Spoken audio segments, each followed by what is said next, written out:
All right, welcome, ladies and gentlemen. My name is Cygnus, and I will be your caster today for the game between Danish Bears and Finem. And I am going to be joined by my wonderfully talented co-caster, Danny Lee. Hello there, Danny Lee. Hi, thanks for having me today.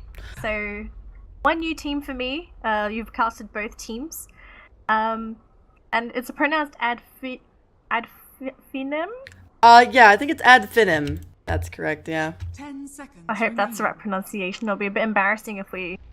Yeah. 5 seconds For remaining. people that are going to be new to this cast, all of the games today are going to be best of 3 single elimination games. So obviously, any teams that drop out of these games are out of the tournament. Correct? It still follows the same format. That is correct. There's no losers bracket. It's single elimination, so these guys are going to have to bring their A games right off the bat.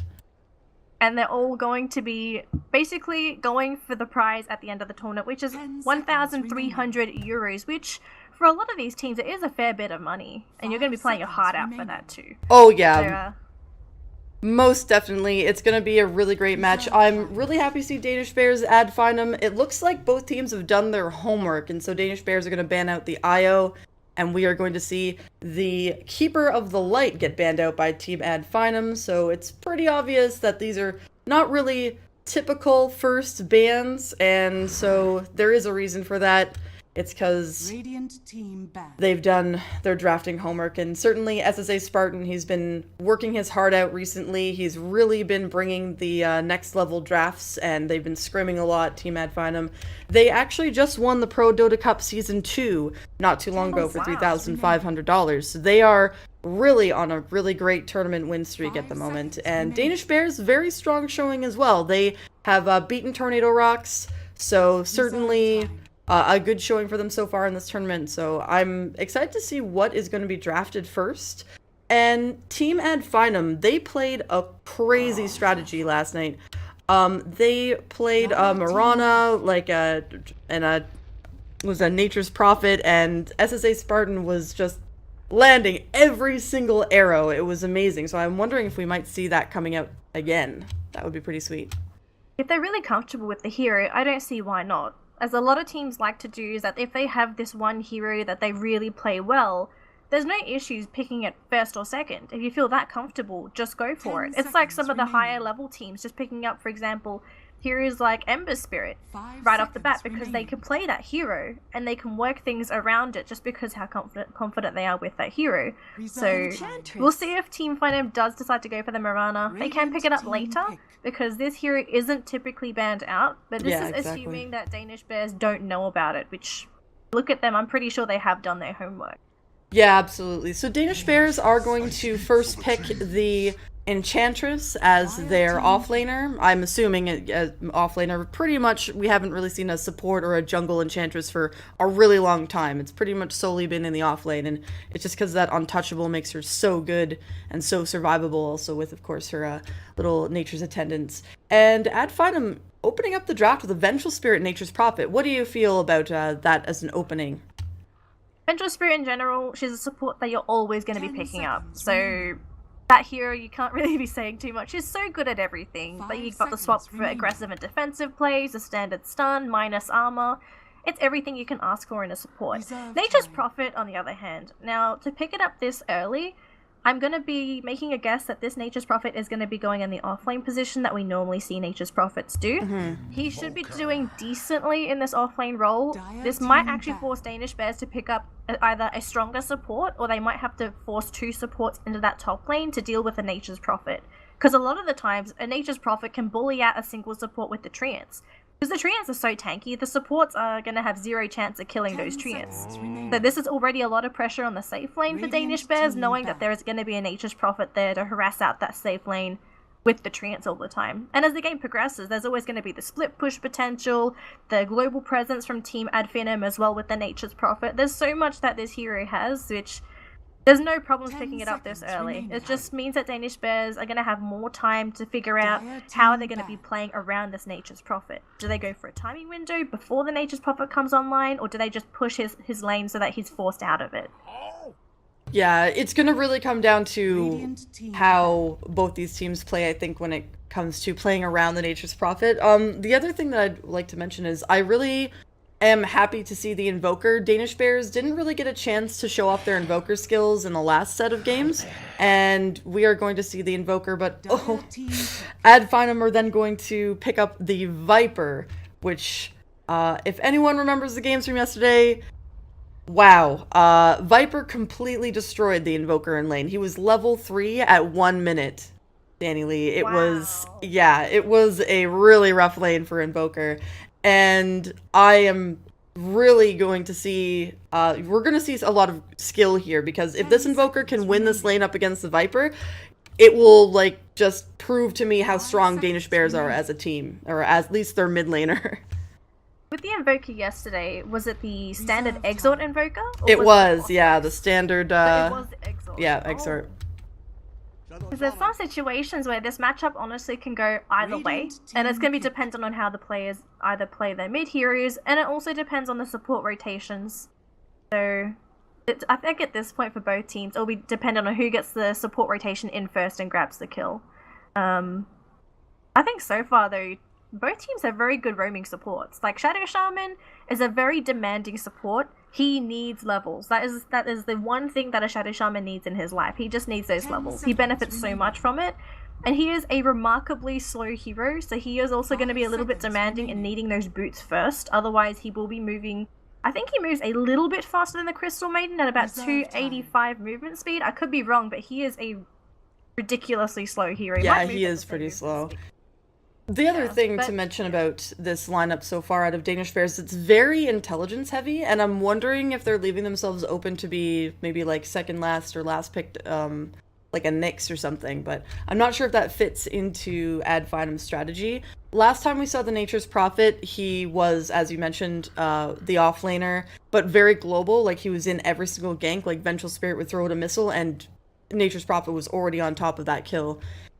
My other issue with Shadow Shaman, he's a great hero, but he does need a fast level 6 if they want to try to, like, really push down towers, which I feel like Danish Bears might be going for. Like, we're gonna see probably, like, Forged Spirits, Enchantress bringing in a couple creeps, Shadow Shaman with the wards straight off at level 6, and then hard pushing these towers. And I'm wondering if Ad Finem's lineup is going to be able to deal with those well enough? What do you think? Ad Finem, if that's the case for Danish Bears, then obviously with this Ursa pickup for Ad Finem, they want to fight before that push happens. Ursa is a relatively okay hero when it comes to fighting. His only problem is he's going to have a lot of kiting issues. An Enchantress, an Invoker, a Shadow Shaman. Assuming that Ursa can get a relatively good timing on the blink, which we've seen a lot recently on Ursa pickups, he can rip these heroes to shreds. Like, the moment Ursa is in melee range of an Enchantress, Invoker, or Shadow Shaman, chances are they're going to drop dead. Just because Ursa doesn't care about the Untouchable because of the bonus he gets from Overpower. Which, for an Enchantress, she needs the Untouchable to be able to survive at all with the relatively low strength gain that she has. So I like the Ursa pickup, but I feel like they're going to have to give a little bit of oomph to the Ursa. Maybe they can go for something to boost him, maybe like an Ogre Magi, to give him that extra movement speed as well as extra bonus attack speed. Yeah, the other thing to mention is that Ursa is also a natural BKB carrier, and I really like that because Invoker doesn't do well once that BKB comes out, at least for a little while in team fights, and also the BKB, as you mentioned, even though it doesn't really matter as much with Ursa because of that overpower, but the BKB also allows him to ignore the Untouchable, so Enchantress is going to have to make sure she stays way back into the team fights and that sort of thing. But now that we have a Faceless Void coming out, do you feel like Danish Bears have really maybe walked away with this draft? I mean, Faceless Void, a good Chronosphere, is going to make sure that this Ursa is not doing anything during the team fights, and is going to allow Enchantress just to get maximum impetus range on him. Yeah, this Faceless Void pick is really going to be a problem for Ad Finem. It's not the end of the world, though. Like, Faceless Void is going to be a needle in Ursa's side, but they have to remember, though, if there's not enough follow-up from Danish Bears, then it might not be that bad for Ad Finem. But that's where Ad Finem has to win their lanes. They have to be ahead and to assert their dominance on the map so that Danish Bears won't be feeling too comfortable about trying to go into Ad Finem. But it honestly can go either way. There's not as much... actually, I'm taking a look at scaling here. Like, Adfinem's draft doesn't really scale that well either. No, they Like, want to I'd win this say- definitely by like mid-game. Radiant team pick. Yeah. So taking a look at it, they can't even rely on a late game scenario to hurdle and hope that that's going to be enough to win them the game. I mean, I guess you kind of have a little bit from the Nature's Prophet, but Nature's Prophet doesn't deal very well as long as Faceless Void is rotating and getting Chronospheres off on him. And even then, if Shadow Shaman grabs a Blink, he's going to have a long time to be able to disable the Nature's Prophet as well. Yeah, you are right. Ad Finem will have a little bit of a hard time in like a straight up, like if everyone's equal sort of scenario, but as long as they stay ahead and their laning phases go well, I agree with you. They will have a much easier time. I feel like Ad Finem's laning phase is just like straight draft wise. Obviously, we're not talking about like skill of hero. Oh, actually, I like that. But as I was saying, the skill of like just the picks itself. Sorry, I like Ad Finem's laning phase. It's very strong. Viper Invoker. Viper pretty much outlanes the majority of mid players. Let's be honest. That's pretty much what Viper is for. Ursa Venge, I believe they're going to be paired up, is going to be really strong, and I'm assuming what it's going to be is going to be Ursa Venge Omni Knight tri-lane and Nature's Prophet solo offlane. 5 seconds remaining. What do you think? Yeah, that sounds pretty solid. Talking about laning phases, how does Danish Bears do their lanes? Is this now going to be a jungle enchantress? Because it looks like it because that Faceless Yeah, Void the Faceless now that I think Void. about it. I mean, it's not out of the question to have a core Faceless Void. We just haven't seen him very often pop up in pro games. But I think I would rather see Invoker mid, Shadow Shaman in the safe lane, along with a safe lane carry, which they'll be picking up now. Faceless Void in the off lane, and Enchantress as like a roaming jungler. So she'll pick up like an early Centaur, or maybe like a Satyr or something like that, and just harass mid lane or something like that. Because she needs to win mid lane for 5 Invoker. seconds remaining. Yeah, they have to. And wow, they go for Morphling as their Oh, So wow. this is essentially their late game insurance as well. If the push strat doesn't work, they're gonna hope that they can also out late game Ad Finem. And also, a great thing with Morphling is that he is a super elusive carry. And if you look at Ad Finem, they have very minimal lockdown in dealing with the Morphling. I am so excited. It's going to be Noah going to be playing this, I believe, this Morphling, I believe. He actually has, like, we'll see in a second, but he actually has a video on the internet from Noob from UA where he goes 37-0 with a Morphling. And this guy is 10 so seconds good remaining. with this hero. This is great. This is like Illidan CK for me. I'm so excited. Wow, okay. Well, considering how much you're hyping that up, I'm actually excited to see this myself. Will this be a successful Morphling, or will it fall flat on its face? We'll have to see. But we are here in the game with Ad Finem against Danish Bears. First game of this best of 3 series as well. Should be a very exciting one as both these teams have made it past the first set of games. Who will get past in this one? Who knows? We'll have to see. Alright, so opening build, we are going to see a couple interesting things coming out. Spartan is going to pick up his boots first, and so will Skylark on the Nature's Prophet. And anything really sticking out for you on the Dire side? Not really. I mean, Nully, No. Stout Shield, yeah, nothing too crazy. Mostly pretty standard stuff. There will be boots first on the Shadow Shaman. Now, this bottom rune, we do have a little bit of, oh, looks like Ping and the rest will be scouted out, so that's good. Alright, so let's do our introductions while we're just waiting. So I'll do the Radiant, and then you can do the Dire. So, on Ad Finem, we have Nature's Prophet being played by Skylark. Then we have Ursa being played by The One. We have Viper being played by... SSA Spartan going to be playing that Omni Knight. And last but not least, maybe next time on the Vengeful Spirit. On the side of Danish Bears, on the Dire squad for today, we have a lot of alphabet letters on their team, but we've got so who was on the Morphling again?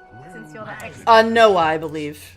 Noah? Okay, Yep. so Noah on the Morphling. Do you know who the Shadow Shaman could be, or is it just... 8. No, actually, no, I don't. Alright, we'll call them by the D. He likes the D. Okay, call him D. I I know this hero, Check, gonna be handling our Invoker for today. Mango on the Enchantress in the offlane, it seems, and finally we're gonna finish up with Star on the Faceless Void. His name a little bit too long, so Star will just be shorthand for today. Yeah, it's gonna be it's Joe Rotten is his name, but yeah, we'll call him Stars. I wasn't sure what to call him yesterday. And then I looked up his profile and. Oh. Actually, you know what the really interesting thing is about Danish bears is Danish bears have brothers. So the Morphling here and Stars are actually brothers. So the safe lane and the off laner, and they are also brothers with another Danish player who plays for a pretty high up team named Link. And so they're all like into the esports thing. It's really good. They're all great players. Yeah, it's pretty sweet. Like athletes in the family. It runs in the genes. Must be pretty good.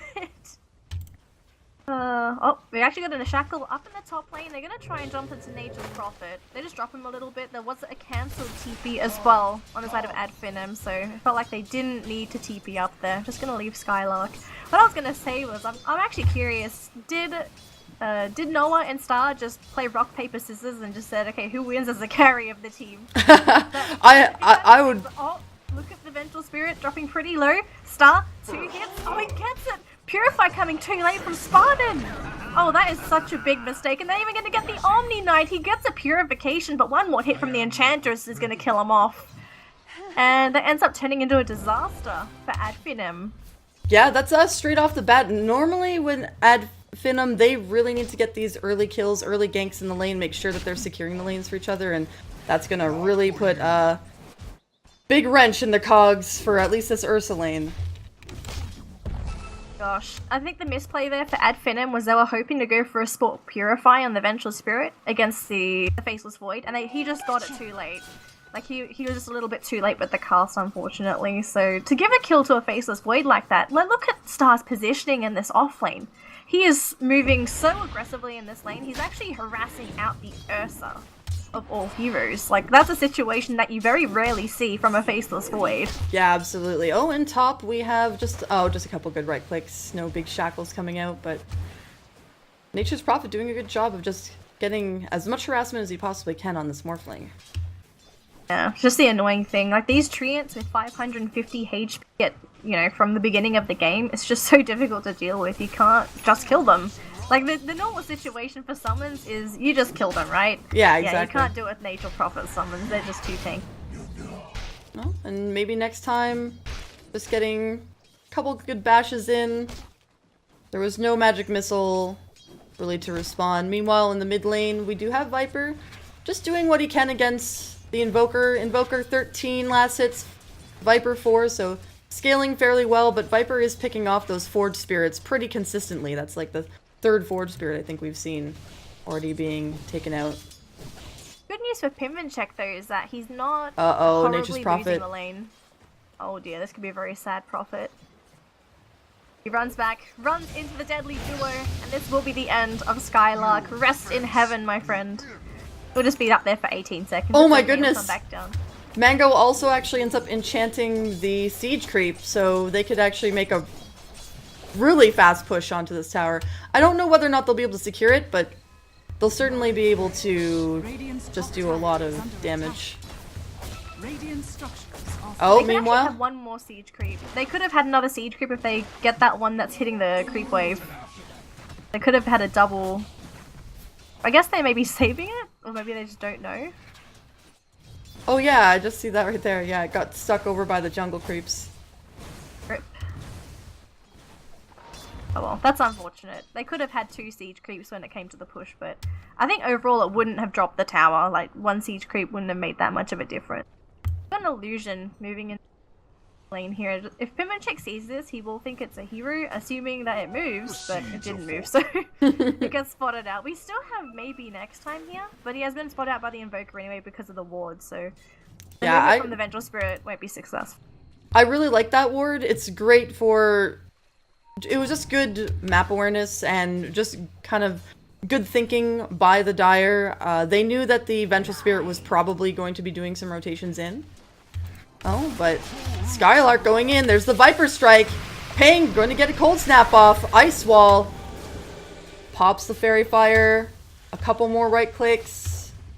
These treants. Looks like he'll be alright. Treants are so pesky. Unfortunately, they didn't chase him down though. Even though they didn't kill the Invoker there, you sort of force him back, make him pop his salve. And the great thing with the Viper is that he's pretty much ready to go again, assuming he has the HP for it. He always has the mana pool for a Viper strike. So Pimpinchek has to be pretty careful when he goes into that mid lane, knowing that the 6 is available on that Viper. The bottom lane situation, now, we had Star have an explosive start. He hasn't had as many CS hits as I thought that he may have had for the game. Like, I thought he would have focused a little bit more on CS, but it seems that he was more or less focusing on just shutting down Ursa this game, preventing him from feeling safe with the CS, but Ursa's still top of the charts with the CS, so it's not like Star's efforts in annoying him has been amazing. Yeah, he's also level 6. He is sitting now on his Morbid Mask, so definitely going to be like that Vlad's Ursa that we normally see. Maybe an early Roshan. Oh, uses it! Oh, Star. Oh, yeah, Time Walk saving his life there. Although they're going to chase down the bear, 2 Centaur creeps with the Enchantress. She'll be a little bit slow, but they see Spartan and no one. He gets the clap off, but here comes support. Oh, they get the Void, TP and by Skylark. They're going to get a deer as well. Nice tasty veal for the Ursa. He gets hit with the 2 Centaur creeps, but maybe he can kill off these Centaurs. Nope, except they're just going to let those ones go. Oh, me mauling mid. Oh dear, did not see that one. But... No, we were... Well, there was a gank happening bottom at the same time, but Morphling ends up taking out the Viper in the mid. However, the Invoker ends up falling just before the Viper, and so Viper does pick up that XP. Maybe next time. Oh, cancels the clarity with that siege creep. That was unfortunate. Oh, that really is unfortunate to get clarities cancelled like that, especially during this portion of the game. Star comes forward, gets hit by the 1 a couple of times. But how has the laning phase gone for Ad Finem, in your opinion? And have they accomplished enough to feel a little bit more confident moving into this mid game, or should they still feel a little bit worried about Danish Bears draft? Well, Ad Finem really like to have like a solid laning phase. They usually like to pick up, 5, 6, 7 kills before the 10-minute mark. They like to know that the mid is completely disabled, which is exactly what they did the last time that they played. Oh, and looks like they are going to make that rotation again. There's the Nature's Prophet. Sprout is available. There he goes in. There's a good Viper Strike. Forge Spirits come out. Cold Snap, but it's not going to be enough. Ping is going to end up falling in that mid lane, and there will be Treants available to start pushing this out if they wish to make a move on the mid. Meanwhile, at the top, we do have a level 5 Shadow Shaman just shy of level 6. They're going to probably want to start fighting pretty soon. Morphling level 8 with the Aquila and Power Treads is going to be going for that Lincoln Sphere build. Rather interesting build for the Morphling. Nowadays, Morphlings have been favoring the Noma the Dominator build. So I think for Noah, going back for this more traditional Morphling build, it seems like he is still going to be a little bit worried about Ad Finem's draft. But you have to consider, right? Ad Finem doesn't have a lot of spells that Morphling needs to block. Like, Viper Strike shouldn't really be too much of a problem for Morphling. Obviously, Swap is going to be a major spell, but you're buying Lincoln Sphere to block a swap. Yeah, really, Do you really think it's worth it to pick up the Lincoln Sphere, or is it just a safety thing here for Noah so that he knows he will never die? I mean, it could be something else. It's the health ring, so I mean, it could be into a Crimson Guard or a Vanguard or something like that, but just more traditionally, you're going to see the Perseverance come out and then the Lincoln Sphere. Mid lane though, they found the Viper and they get the shackles off as well, so he should be dropping here unless he is taking it up to survive. Oh, they even bring Noah in. He gets stunned up, and maybe next time he doesn't drop. Here comes Ursa. He's gonna get Mango. Mango survives on a sliver of HP, and now it's gonna be the bear slaying his head mounted on the wall. And Danish Bears, they net themselves a bear and possibly a tower. Well played, actually, by DB. They stayed strong even with the TP rotations, and that was exactly what they needed to do. Unfortunately, it was just 1 by 1 AF went in. There wasn't a ton of synergy in that particular play, and that is what ended up getting them killed. I think the Ursa thought he was a bit stronger, and that maybe his overpower along with his ulti would have been enough, but he just walked in there and died. That was not a smart play, honestly. Yeah, Dire's top He got a tower little bit is under hopeful. If he attack. got the kill on Mango, then at least he Oh would my have goodness. gotten something before dropping. Oh, they're gonna commit for Roche. Yeah, absolutely the right play. They know that Ursa wants this. They know that Finem really rely on being able to secure Roshans with the Ursa. But remember, AF kind of know what's going to be There's a going on. Crimson. Star has Chronosphere. What's gonna happen? Oh, the Chronosphere! They get free. There is a repel under the Viper, but he's just losing so much HP. He gets healed. They do the first stun onto Morphling on the high ground there. They're chasing. 2 heroes already dead. They've got the Shadow Shaman as well as the Faceless Void. They're trying to chase after Mango, but it looks like he should be able to get out of here. Maybe next time. No one's looking at him, and he's going to try and go for a waveform. They shut him down. They catch him with a bit of a pickle here, but his Morphling may potentially die. He's trying to morph strength. There isn't enough damage, but here comes the one. Is he the one? He's not the one. Well, ended up being an anticlimactic ending, unfortunately, but 2 for 2. Aegis didn't drop, but it's an Aegis deny from Finem, essentially. Yeah, it's pretty good. I'm really happy with that. The Chronosphere was really what got them, I think, a higher success in that team fight. If they hadn't had Chrono available, that would have been a perfect execution by AF. They would have gone in, they probably would have gotten all of their spells off. Viper would have been able to right-click everyone down. Ursa would have been, you know, using his Earth Shock, just completely destroying. It just would have been a disaster, but Faceless, MVP right now during that Roche fight. Ursa almost has enough money for a Blink Dagger, so once he picks this up, Danish Bears are going to have to be incredibly careful anywhere on the map. They're all very fragile, and if they do get caught out by the Ursa with the Earth Shock and a couple of Fury Swipes, they're dead. Certainly. Now, also just to mention, another 6 seconds and we will have another set of wards coming out from the Shadow Shaman. And I think we are going to see another push, most likely, I would hope, on the bottom. Just looking at the control that the Radiant have, and that seems like the most logical option. Oh, Spartan, he runs into 3, he gets shackled, but Ursa just nails down the Shadow Shaman, and Spartan, he lifts a little bit more, the Guardian Angel keeping him alive for a little bit more, he TP's out, Noah couldn't kill him, gonna try and turn onto the Viper instead, but it looks like he's in the middle of a whole bunch of heroes, but Pimmin checks here, as well as Star, Earth Spike, he's gonna try and chase down this Invoker, but the one, he's being cold snapped, the Force Spirits are chasing. Another! Chrono, it's actually kept the Morphling in place, so this actually might be a bit of a problem. Ursa gets shot down here by Pimmin check, they will get the Vengeful Spirit as well. Viper's still fighting strong, but unfortunately he will drop now as the rest of Finem are dropping. Skylark is running and, oh, he's going to try and go for a TP. Is there anything to cancel? Oh, there comes the Adaptive Strike. And that's going to be it.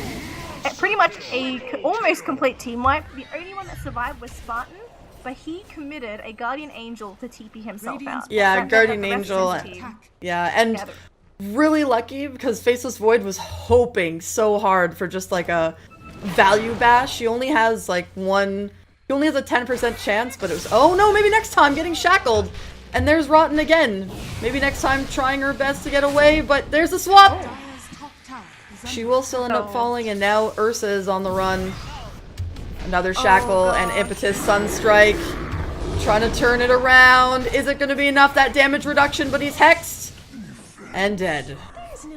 Oh my goodness. I can see the Vengeful Spirit hoping that the swap onto the Ursa would have actually kept her alive, possibly, but with that play though, that may have just been what was the end of Ursa. Like, if the Vengeful Spirit died before the swap, Ursa would have instantly turned. He would not have committed if the Vengeful Spirit wasn't there. So for Venge to go for such a risky play, it costed them quite heavily in losing the Ursa there as well. Yeah, it could have been a really great play if they had survived, but I don't even think the swap should have happened. She swapped the Ursa into danger, and it was an in the moment thing though. Yeah, Like, she it probably was. hoping. Yeah.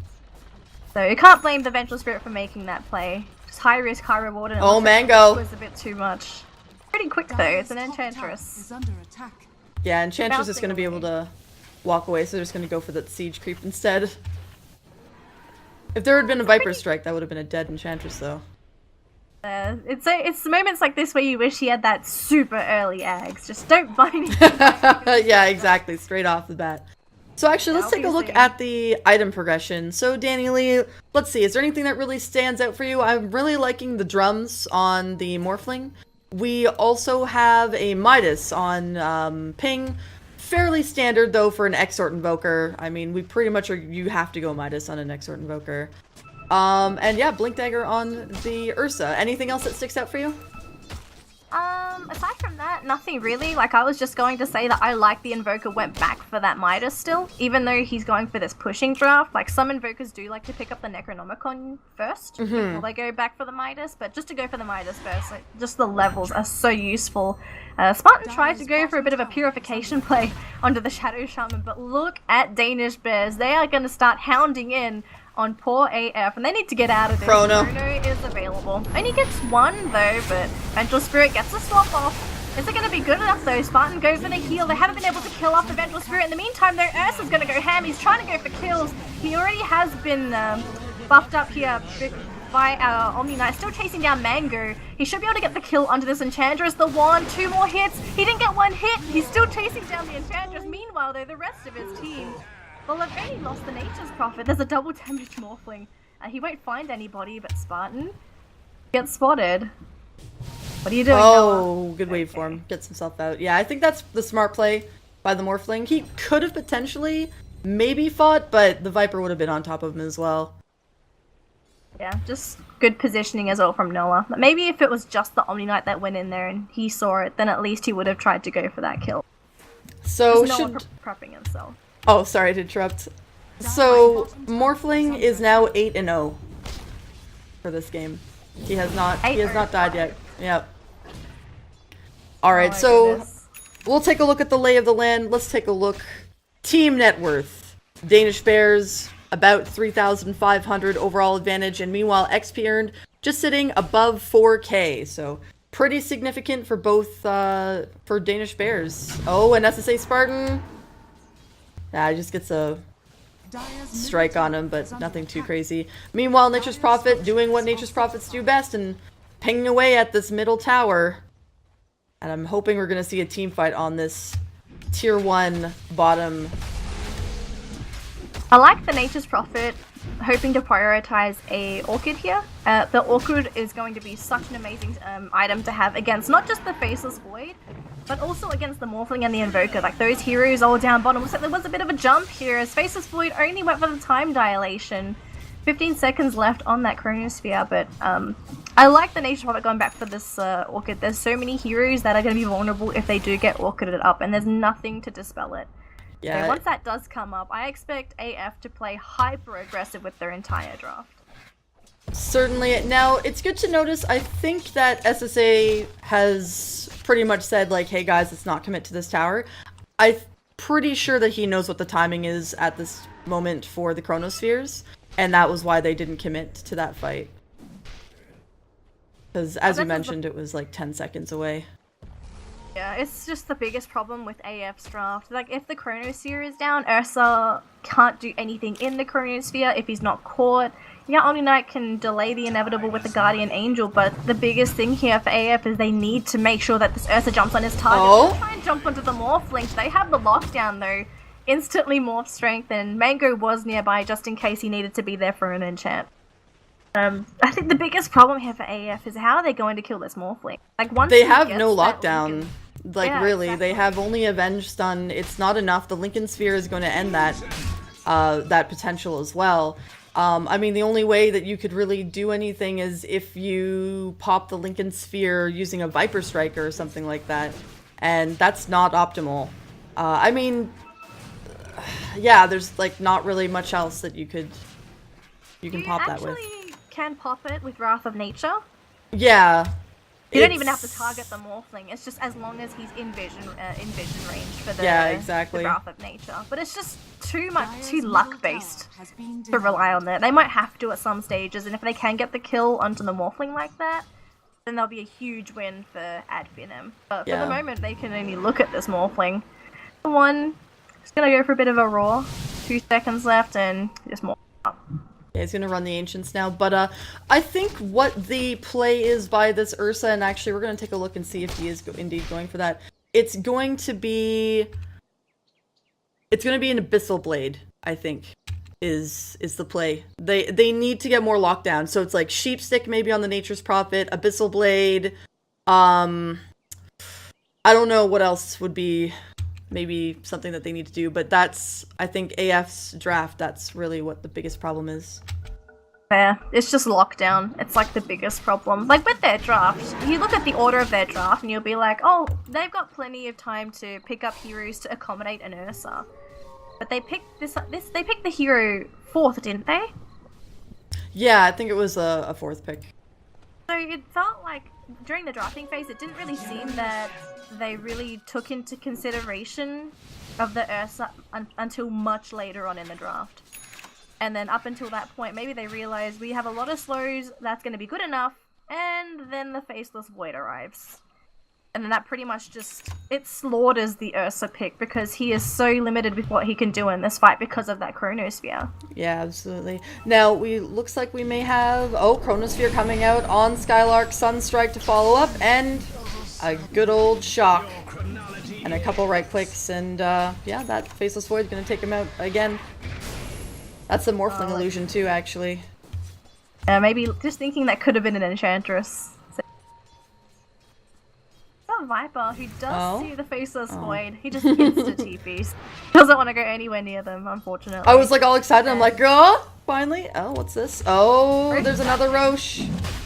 But AF no. There's no Chronosphere available from the Void though.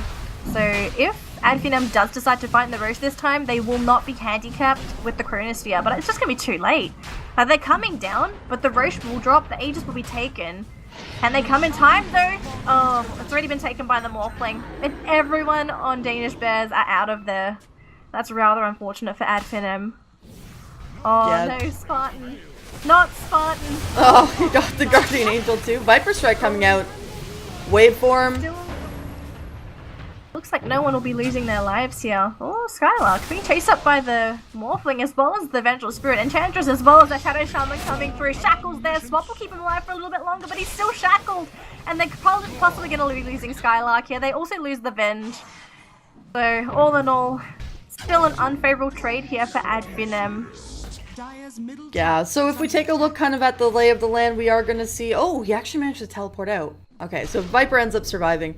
But, Morphling sitting at 11k in overall net worth and Invoker at 9k. Ursa not really snowballing as he would like, and I feel like it is, as you mentioned before, it's a bit of a drafting issue for AF. They just don't have the lockdown, but I don't think they're down and out. They just need more, I think they just need more time to farm, but the biggest problem is that you're also then giving Morphling more time to farm, and he is still balling out of control. He's 10-0, and Noah's just dominating this game with this hero. Gosh, almost 3k gold on top of that Lincoln Sphere. He is rolling in money. I'm not surprised his hero isn't yellow by now. Just a gold-plated Morphling. It's not even gold-plated, like every particle of his body should be gold-plated. Gold chrome Morphling. Alright, so in the top lane, we have Nature's Prophet and the rest of his team just pushing away at the tier 2. I think AF have pretty much taken the hint that they can't really go toe-to-toe in team fights right now. The Chronosphere is just putting too much... It's too good against them. Yeah, and there's tier 3s. It's very difficult to perform around it, so... T3s, god, the Townsend has so much HP. Oh, the one gets a bash! He gets a kill onto the Shadow Shaman. They got a stun onto Star. Chrono is available. Repel is there. They're going to try and chase these heroes down though, but unfortunately, can they catch them? They've got the Morphling. Going to go for an insta-TP. They don't even want to bother with him. Instead, they want Mango. This Enchantress. Oh god, the Sprout. Well, they're going to get the kill under Mango regardless. A little bit slower than they would have liked, but that first hit bash by the one really did it for Finem. Yeah, they got rid of that Shadow Shaman. He was completely removed. And it should be mentioned... Oh, actually... Oh, for the, to get rid of the Repel and to get rid of the, yeah. It's a really good pickup, actually, against the Omni Knight. I forgot about that interaction, actually, until the second I saw it come out. I'm like, oh yeah, that's right. Good choice. And, you know, good game knowledge by Morphling. It's pretty good. You learn something every day. It's just the biggest problem. Like, the repel means that the Shadow Shaman can't go for those big shackles. Even a cold snap from the Invoker is enough to hinder an Ursa. As long as you can get those hits in to get the snap procs. So without the repel, this Ursa is now probably going to be forced to go straight for the BKB after the Skull Basher. Like, an ideal situation would be that he doesn't have to go for the BKB yet, like picking up the Abyssal Blade first, but now that he's going to eventually, when he does see the Diffusal Blade, will have to pick up that BKB. Yeah, Morphling has, I think, specifically stayed off the map. They haven't revealed the Diffusal quite yet. Oh, actually, it's not on him yet. On the courier still? I think Where so. is it? Did he sell it? Diffusal? Oh, Maybe. mid. And the one eliminated. He gets shackled and Sunstrike down. I know I saw it pop up, but maybe he sold it or something? He did sell it. I saw it too, and I Dire's thought, top tower is under attack. oh well, it's no longer there. If it's there, then he'll have it, but for now it can just doesn't Maybe have he it. just felt like the Omni wasn't making as a big of an impact as, and it wasn't really necessary. He wants to maybe go for the E-Blade over there. I don't see why not. Going for E-Blades, like, you can just one-shot the Omni Knight as well. Because Omni Knight will never repel himself. Like, he would ideally want to repel the Ursa. Oh god, Spartan. He doesn't want to die. Silence comes out from the Nature's Prophet. And this will send the Morphling back a little bit. But Spartan needs to get out of this. If he gets chased down and killed off, that's not a situation you want to be as an Omni Knight. Instead, it's going to be Skylark being chased up by this Morphling. Adaptive Strike, 2 more hits to kill him. And it looks like he won't even get him. Sunstrike's there. Oh! Oh god, the timing on that was perfect. The last second proc. Although now they get another TP out. It was the Omni Knight that TP'd out. He didn't die, but it was the Nature's Prophet instead. That was so close too. It was like Nature's Prophet was a millisecond away and that projectile just hit him right at the right moment. It was so close. Super cheeky plays by the Nature's Prophet, just not quite enough. I mean, how hard is this Morphling hitting? He is hitting for, oh my goodness, like 200 damage. Like, obviously, you know, armor and all that other stuff, but yeah, there's no way Nature's Prophet was going to live that. Manta style now. Finished up on the Morphling, so he's got illusions to work with. And this pretty much means that this Orchid on the Nature's Prophet is going to do nothing. So even after you proc the Lincoln Sphere, if Morphling hasn't popped the Manta style, then Silence is going to be wasted on the Morphling. Yeah, who needs a BKB on Morphling when you have Manta and Lincoln Sphere? Especially against this lineup. You no need. And so he's just going to continue farming up. He's 11 and 0. I don't know. Danny Lee, what do you... like, what's the play? Like, how do you come back from a Morphling being this farmed? Like, how do you win this? Does it take... do you need to... does Danish Bears need to misplay, like, horrendously for AF to be back in this game? Like, what's the strategy? Is it split push from Nature's Prophet? What? They've got a couple of options available. Unfortunately, a couple of them will be very risky.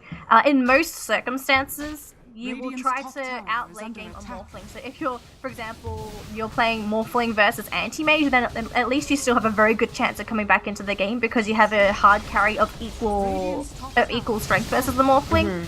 Ursa doesn't really fit the bill unless he is huge. And this Ursa he's relatively okay in terms of net worth value. It's just that he's not big enough to be that massive threat versus that Morphling. So he's not really the one Invoker. to deal with them. Oh goodness. Oh, can they get Pimp and check the gem on the deck as well?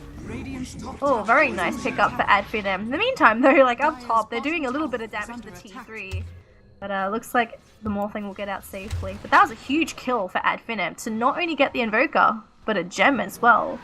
Yeah, that was a good pickoff. Now they're going to be able to start winning that vision game, be able to de-ward what the Dire have placed out. As you can see, they have like the high ground wards up here. They have some river wards. And when's the next Roche? Okay, we're still within the variants. We'll see in about 20 seconds.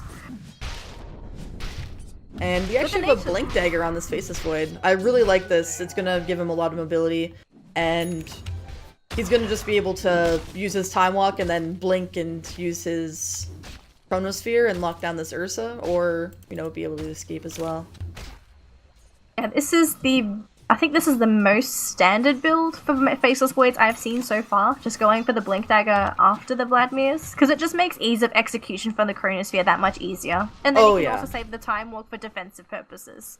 Absolutely. So, and Star is in such a good spot right now. He really is, yeah. Sorry, Diffuser also got finished up on the Morphling. Oh, okay, so so we'll he did end up going. action. Okay, there it is. So he just wanted that Manta first, and then... Oh! Their courier got sniped by the Nature's Prophet. Oh, very nice. Nice little bit of gold for Ad Finem. Yeah, there wasn't anything on it, and as we mentioned before, the Ursa has gone for the Abyssal Blade, so AF definitely recognizing the weakness of their draft and have picked up the items that are required for them to... Oh, the dear. Morphling! T3s are down as well. So this is now going to be a pain in the backside for Ad Finem. Oh, the Morphling is trying to go for a kill onto Spartan, but the swap from Maybe. He saw this coming. Oh dear, that was very, very scary. They can't really afford to lose the supports. This is also the big thing going up against a Morphling. Like, the Morphling can split push infinitely just because he can fall back to his replicate all the time. And because he's got two defensive items in the Lincoln Spear and the Manta style, it's going to be too difficult for Ad Finem to chase him down. Alright, so while we are waiting for the next little team fight and about 40 seconds until Roche, let's take a look at these big items that are coming out. So we have an Aghanim Scepter on ping, along with a Blink Dagger, and we're going to be seeing an Aghanim Scepter coming out of the Faceless Void, and we have a Force Staff Blink on our Shadow Shaman as well. So some really great key items coming out for Danish Bears, just furthering their lead. Meanwhile, we have Sanj and Yasha and the drums on the Viper. As mentioned before, the one has picked up his Abyssal Blade, so that's going to be very important in the next couple team fights. And maybe next time, going to be able to use this Medallion of Courage and Orchid as well on Skylark, as we mentioned before. So let's take a look at the lay of the land. Let's see what the advantage is right now for Danish Bears. It's just capping out at about 10k respectively for each value, so XP and overall farm. If they take out this Morphling, though, it's going to be so much value. But that's a big if. Can you get there that? It is! Oh, the combo! Can they finish him? Oh, they get the Morphling! 1,200 gold, folks, for that Nature's Prophet. Meanwhile, though, Roche is being taken in another land. So, Morphling won't be getting this. I presume they're going to be giving this to Pimvinchek instead. Yeah, he has a slot and he's ready to take it. So... And there's cheese available as well, so this was the third Roche of the game, but that combination from Ad Finem was perfect. Yeah, great communication from AF, that's a real strength. Oh. He's got Aegis though, so even if he drops, he will come back. Chrono! We'll buy them time. They're gonna finish up maybe next time, then here comes the one melting. He gets repelled, but it doesn't matter. Pimvinchek gets his revenge onto them. Now it's gonna be poor Spartan being chased down by Star as well as our Shadow Shaman. Viper came in for a bit of a turn, but unfortunately now he gets shackled and he'll be finished off. What a disaster for Ad Finem. They couldn't get the kill on the second time. They kill him now, but it's after 4 heroes died. Yeah, it's still pretty good. It's good to have popped the Aegis at least, and I think that was really good kind of priority and decision making by the Viper. He was like, alright, I know I'm dead. Who do I go on? And he's like, alright, Aegis Carrier, go on the Invoker. He's already low. And so he just used the Viper Strike and tried to get as many procs as he could, and he did end up succeeding. And so that will mean that high ground potential for DB is slightly reduced. And, you know, it looks like the communication on AF is really starting to pay off. They knew exactly how they needed to kill that Morphling. Like, that was good communication. You know, they pop the Lincolns, they blink in, there's the Abyssal Blade, Wrath of Nature is already going. It was very well executed. So these guys are not, like, they're down, but they're not out. If they keep making plays like that, if they get pickoffs like that, they could be back in this game. They could be. It just goes to show, though, how big that Morphling was. You had to commit 3 heroes to kill that Morphling. It could have been the even raid more, boss. But yeah, absolutely. But if the Ursa was any hero but Ursa, I don't know if that kill actually would have been successful. There are very few heroes on the same level as Ursa that can burst a hero down from 100 to 0 that quickly. So yeah, this is a situation where Ursa does thrive. But they need to get more kills like that. Like, just get the combination plays, get the disables off, keep those heroes down, and just pretty much beat them down into a pulp. And obviously this BKB that's going to be coming up on the 1 soon will definitely help in those team fights, because all of a sudden, once that does come up, only Chronosphere will be able to control the 1. Yeah, the Diffusal Blade certainly has helped slow down the potential from the 1, as you mentioned. I'm really hoping... Is it going to be BKB coming out right now? Does anything in stash? Okay, so he's still a little way away from it, though. And Agnum Scepter almost done for the Void. Another maybe 2k gold or so. If they just keep farming like this, he'll have that no problem. There will be TP responses in the mid. Okay. Bears. Oh, Viper. Oh dear.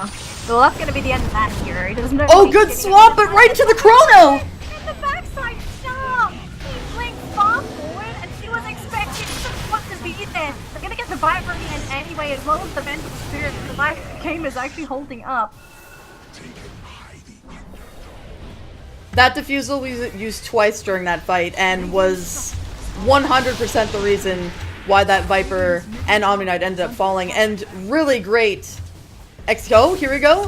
1 going in, Abyssal Blade on the Shadow Shaman, but he's being kited fairly well. Adaptive Strike will go and end out. Waveform. There's a Cold Snap Diffusal on the 1, and he is not going to survive. And now Viper with the buyback, and he looks like he may end up falling as well. Waveform. 1 more Adaptive Strike, and it will be enough. He'll be down for 80 seconds. That's going to be a tier 3 down. And it will be a GGWP from SSA. Good rally, though, by AF. Yep. So what happened there, Danny Lee?